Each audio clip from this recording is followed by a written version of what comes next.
O cristão que vai para a rua protestar contra a corrupção na política, mas que numa blitz de trânsito oferece um cafezinho para o policial para se livrar da multa. A fonte usa isso para apontar uma dissonância entre o discurso e a prática, talvez fruto de uma identidade cristã não tão bem definida, não tão internalizada. Exato. E a terceira função, segundo Noel, citado na fonte, é unificar fé e prática. Estabelecer normas de crença, de conduta, que ajudem a manter a comunidade coesa. E a falta dessa clareza confessional é associada na fonte a um fenômeno que se observa no Brasil. Um crescimento numérico de igrejas que, em parte, poderia ser só inchaço, resultado de muita divisão, fragmentação, talvez por faltar um corpo doutrinário sólido que una as pessoas para além do gosto pessoal ou do líder carismático. É uma defesa bem forte da clareza doutrinária como fator de identidade, de unidade, de integridade ética também. A fonte contrasta isso com o que ela percebe como uma busca por relevância cultural, por agradar todo mundo, que acaba diluindo as convicções essenciais. Um ponto levantado é que a falta de conhecimento das próprias bases da fé deixa muito os fiéis sem argumento consistente para dialogar com outras visões de mundo, ou mesmo para responder questionamentos sobre a própria crença. A teologia dogmática busca preencher essa lacuna, estudando e afirmando essas bases. Faz sentido. Bom, vamos para a terceira grande divisão que a fonte apresenta. A teologia bíblica.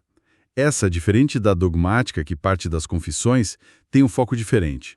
Ela busca rastrear como a revelação, a verdade, se desenvolve dentro dos próprios livros da Bíblia.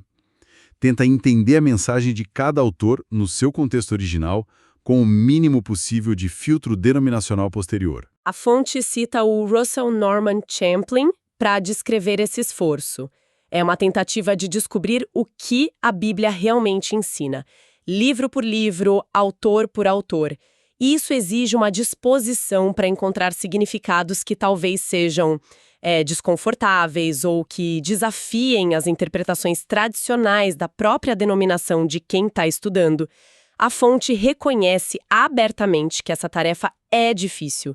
Construir uma teologia perfeitamente unificada a partir de uma coleção tão vasta, tão diversa de textos, escritos em gêneros diferentes, por autores diferentes ao longo de mais de 1000 anos, a fonte descreve como quase impossível.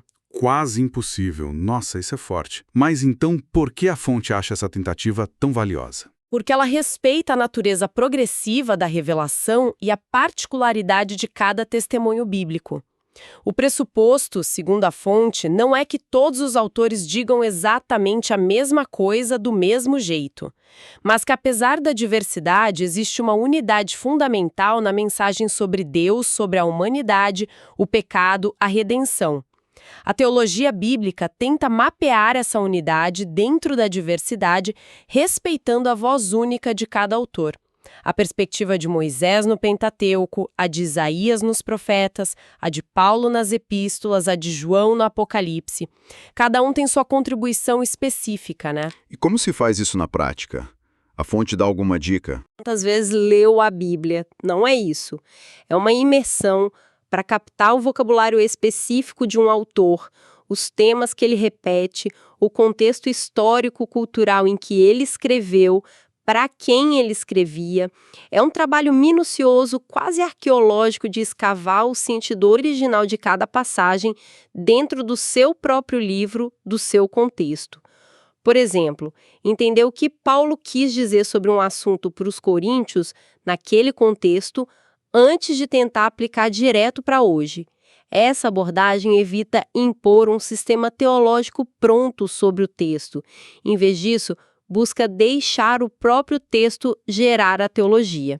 É um processo mais indutivo, que acompanha o fluxo da história da salvação, como ela se desenrola nas Escrituras. Prestando atenção em como temas como a aliança, o reino de Deus ou a figura do Messias vão se desenvolvendo, ganhando novos contornos de Gênesis até Apocalipse. Entendi.